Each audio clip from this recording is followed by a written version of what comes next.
Perla s'introduit dans la pièce de l'infirmerie où sa fille dort blessée. Elle lui dit que sa mère est maintenant là pour la protéger. L'infirmière la voit et la fait sortir. Perla demande à des détenus qui a blessé Claudia. Elle lui montre deux femmes surnommées la Poison et la Borgne qui ont frappé Claudia qui aurait regardé Poison dans la douche, ce qu'elle déteste. Elles n'ont pas été sanctionnées car ont des relations bien placées dans la prison. Pedro annonce à Antonia vouloir retrouver ses parents biologiques par curiosité, dit-il. Antonio lui dit ne pas se souvenir du nom de l'orphelinat. Elle lui conseille de ne pas remuer le passé. Poison et la Borgne chassent les détenues présentes dans les douches. Alors que Perla se cache tout près, une autre détenue la voit et aide à détourner l'attention de la Borgne. Perla s'introduit dans les douches et met des savons dans une serviette pour en faire une arme. Elle tape Poison avec et arrive à se défaire aussi de la Borgne. Elle leur dit de se souvenir de son nom Perla Guerra et de laisser tranquille Claudia. Antonia va voir Bernardo pour l'informer des intentions de Pedro de retrouver sa famille biologique. Elle lui demande de faire quelque chose pour l'arrêter. Perla arrive à se procurer un téléphone avec lequel Efren pour lui confirmer la présence de sa fille et le plan d'évasion. Elle se rend à l'infirmerie mais sa fille ne s'y trouve plus. Elle recroise la femme vue près des douches. Elle avoue à Perla qu'elle est Consuela, une policière infiltrée amie d'Efren. Elle lui indique que sa fille se trouve en cuisine. Perla la rejoint et lui avoue être sa vraie mère. Claudia s'emporte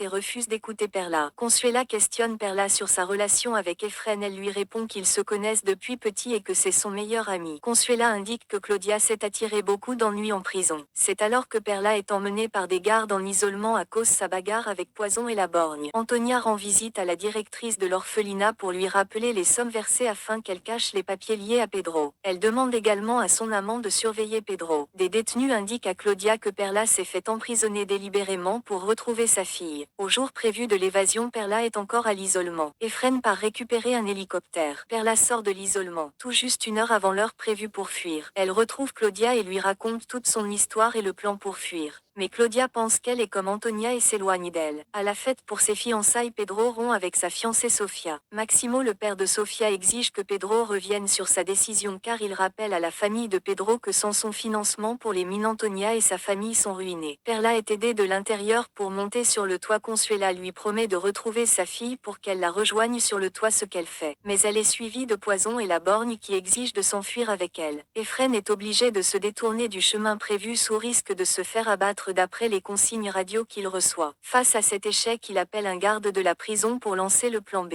Consuela et ses complices provoquent une bagarre générale. Une garde récupère le groupe sur le toit mais Poison blesse Claudia. La garde abat Poison. Consuela reste s'occuper de la Borgne pendant que Perla et sa fille sont emmenées à la blanchisserie où les gardes complices les cachent dans un des bacs. Elles peuvent ainsi s'échapper de la prison en camion.